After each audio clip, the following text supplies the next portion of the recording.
2009 ची विधानसभा निवडणूक वगळता 1990 पासून ते अगदी आजपर्यंत कुल कुटुंबियांनी दौंड विधानसभेवर आपला दबदबा ठेवलाय।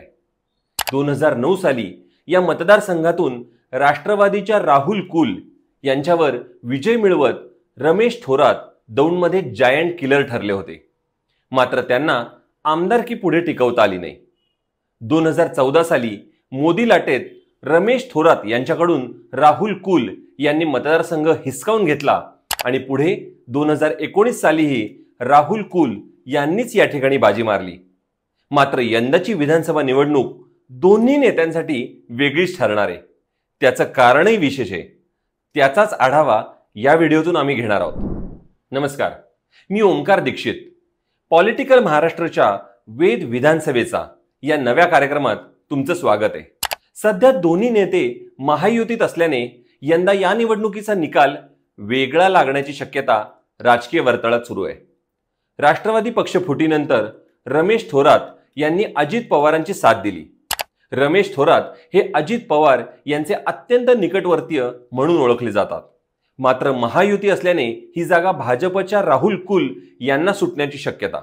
त्यामुळे रमेश थोरात यांच्यापुढे आता अपक्ष किंवा शरद पवार गटाकडून निवडणूक लढवायची असे दोनच पर्याय शिल्लक राहिलेत।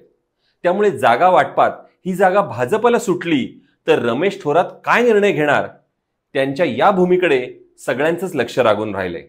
पक्ष फुटीत रमेश थोरात यांनी फारकत घेतल्यानंतर आप्पासाहेब पवार हे पवारांचे एकनिष्ठ राहिलेत। लोकसभा निवडणुकीत देखील त्यांनी सुप्रिया सुळे यांचं एक मोठं काम केलंय।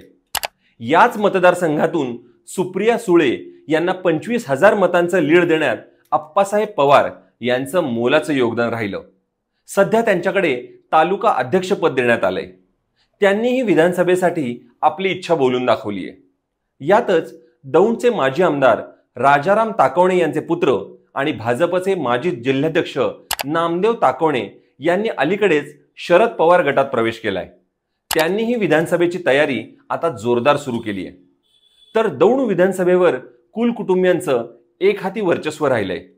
विद्यमान आमदार राहुल कुल यांचे वडील सुभाष कुल यांनी दौंड विधानसभा मतदारसंघातून 1990 साली पहिला विजय मिळवला।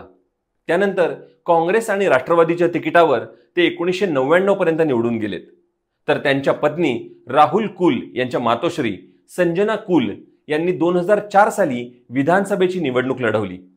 त्यावेळी त्यांना मोठा विजय मिळवला। परंतु त्यानंतरच्या म्हणजे 2009 साली रमेश थोरात अपक्ष म्हणून निवडून आलेत। 2014 आणि 2019 या साली मतदारसंघातून राहुल कुल निवडून गेले आहेत। त्यामुळे राहुल कुल यांची उमेदवारी यंदा निश्चित मानली जाते।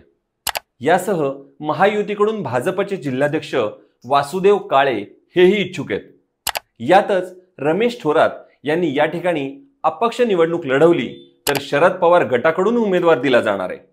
त्यामुळे या ठिकाणी तिरंगी लढत होण्याची शक्यता आहे। त्यामुळे आगामी जागा वाटपात ही जागा कुणाला मिळणार आणि त्यानंतर या मतदारसंघात काय राजकीय घडामोडी होणार ते पाहणं महत्त्वाचं ठरणार आहे। तुम्हाला या व्हिडिओबद्दल काय वाटलं ते कमेंट करून आम्हाला नक्की सांगा आणि अशाच व्हिडिओसाठी पॉलिटिकल महाराष्ट्र या पेजला लाईक करा, फॉलो करा। धन्यवाद।